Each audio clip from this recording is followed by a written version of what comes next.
Well, Nebraska's got some recent transfer portal commits, and I'm here to break them down today. I'm going to go over Isaiah Hunter, Jaylen George, and Gabe Moore and tell you how they fit with the scheme and break them down in more detail. I have reviewed the all 22 film of these guys, so this is a breakdown you can't get anywhere else, more in depth than you'll see anywhere else. So if you do like stuff like that, please drop a like, leave a comment, let me know what you think about these breakdowns. And if you want more, let me know, and I will be going over the film with you on these guys as we get more and more to the off season. But today I'm going to give you what I broke down on film.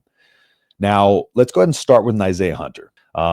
And I broke down the all 22 on him, and these are some things that you won't be able to see from the highlight reel and his through the route tree. Not only that, not on his highlights, his actual route running on plays he's not even targeted, right? Those are the things that you won't see on these highlight reels. So one of the things to note, absolutely, we already know his athleticism and his speed, right? And he's one of those guys, he's not going to give you a ton of 40 speed, but he's got football speed, which is all that matters in the grand scheme of this. I mean, he's going to be pretty fast on his 40, but it translates more to his football speed. Like I said, just great route running overall. He's really good at, on his vertical releases, selling vertical. And what that allows him to do with the rest of the route tree is when you're able to sell vertical and you kind of get those hips opened up on the defensive back, you understand inside versus outside leverage of the defensive back lined up on you. That allows you to then break routes off. You sell vertical, and then you can cut an in route. You can cut a curl. And those are the things that really set him apart and being able to break these routes off. And so it's set up by other routes that he runs. And as such a productive young player as a freshman, that is very valuable, and he's going to continue to develop. Like some of these youngsters already had. You got your Jalen Lloyds of the world. These guys have already kind of developed their route running since we first saw them in season one, and we're going to see a lot more of that kind of shown in Dana Holgorsen's offense. Now, I'm going to go through his, stuff, and then I'm going to go through how he fits in Holgorsen's offense and what makes him a strength here. So, create separation with his footwork. Like I said, just being able to sell his routes vertically, being able to not give anything away with his hands, hips, or anything like that, right? He's very good at selling his routes and then breaking them off, which allows the defensive back to not really get in position or be able to know exactly where he's going to go. Sells it with his eyes, sells it with his hips, sells it with his hands. And that's the key trifecta there when it comes to being able to run and break off good routes. Now, Nebraska needs these quick hitting routes and guys that can get separation on the quick hitting routes because of the style of offense Holgorsen runs. It's tempo. It's getting these guys in space. It's rhythm, right? So we need completions, whether it's 2-3 yards, it's getting the ball moving forward and getting into tempo, taking what the defense gives you and then allowing that to set other stuff up. And I'll get a little bit more into his fit in just a second. But like I said, game speed is better than 40 speed. When he puts his foot in the ground, he kind of has that ability on these vertical routes to change speeds a little bit too. So, kind of like when I broke down Cortez Mills' film review, who's very good at with his vertical routes, being able to kind of start in that first gear, almost like a change up, and then hitting that second gear and that explosive step that allows him to create that separation. And the DB's kind of his size, especially in the red zone. What allows him to be good in the red zone is his exceptional body control and his strong hands. And so he's able to go up and get balls high at their highest point. And at 6'1", he does have the length to do that. But, he's not going to be a Jamal Banks type of guy where he can go up and get everything, but you can target him in the end zone. He can go up and get you a ball, and he's pretty really good concentration on picking up the ball and being able to, have it drift over a defender or through a defender's hands and be able to still catch it. So, but he sells at making people miss in space. Kind of like I mentioned with Emmett Johnson, he can operate in a phone booth with his feet. And what I mean by that is you see Emmett Johnson be able to almost make two moves or people miss while not moving from that spot, right? And that's all about just deception, quick feet, getting your hips one direction, cutting back. Very good at that and excels at making people miss, which will help open up the screen game for Nebraska. And that's a big part of this offense because, getting that stuff going out wide, as much as we don't like the screen passes, it's the air raid concept is spreading the field out wide and allowing people to get into great positions and opening the windows a little bit more for Dylan Raiola to be able to throw into an easier window. And once you spread the field out, then you can target the middle. And it opens up those run lanes when you have the wider splits of the offensive linemen in the air raid as well. Also going to be great with play action. So let's go ahead and get to the fit. Might as well. So like I said, Holgorsen likes to spread the field wide, and this allows to create one-on-ones, right? Like I said, make defenders cover grass, because now you have a bigger area of responsibility for those guys, right? If you have, two defensive backs here, wide spread out to the numbers, and you have some guys lined up in the slot and you bring them over the middle, well, those linebackers are a lot more stressed to be able to cover those guys. So that's what we call it, covering grass, because you're not able to just step over and get on the route. You have to move a little bit more. And again, those quick hitting routes, that opens up those windows and those timing throws for Raiola. And that's what we saw kind of later in the season that helped improve him. It does require efficient, good route runners that need to be efficient in their moves and breaks. Like I said, no wasted movements with him. It's selling the routes very well, and he breaks them off with his great footwork. He's played a little bit he's played at X, he's played on the slot. So moving guys around is one way Holgorsen likes to create mismatches. And so you can do that very well with him. And just having to worry about these other speedsters on the offense as well, that allows him to be, a surefire weapon, especially if you can get him in single coverage, because he's very good against man coverage, but also pretty good at finding soft spots in the zone. You see that a lot in his high school film as well. So just a nightmare in terms of the screen pass and his ability to make people miss, which we need to kind of open up a little bit more. And last thing, of course, like I've already mentioned, home run hitter vertically. Great adjustments to defensive reads and coverages, and that's what allows him to, again, kind of break his routes off. Inside shade versus outside shade. What am I going to do? Inside shade, I want to sell vertical, outside vertical, and then get that defender's hips flipped and break inside, right? This is going to allow that play action pass to open up, the RPOs that are a big part of Holgorsen's offense as well off of that run.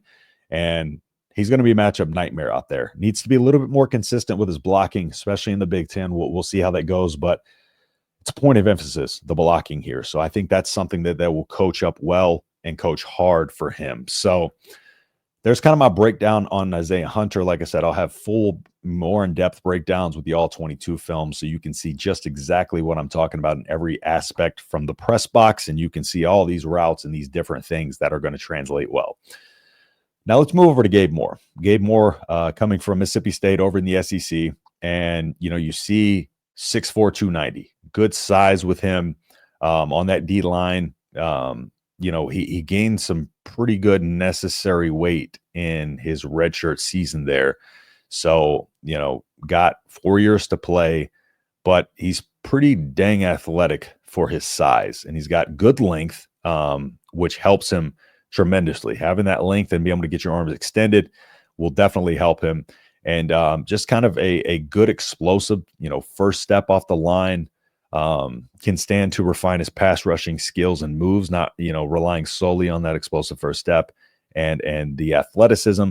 One of the things with that's pretty much any pass rusher or, D lineman coming into the college ranks. Typically, those guys can get away with that strength and athleticism on the line at the high school level, but you refine those pass rushing skills more and more as they go on with their college career. So, the thing about it is he's versatile with his fronts.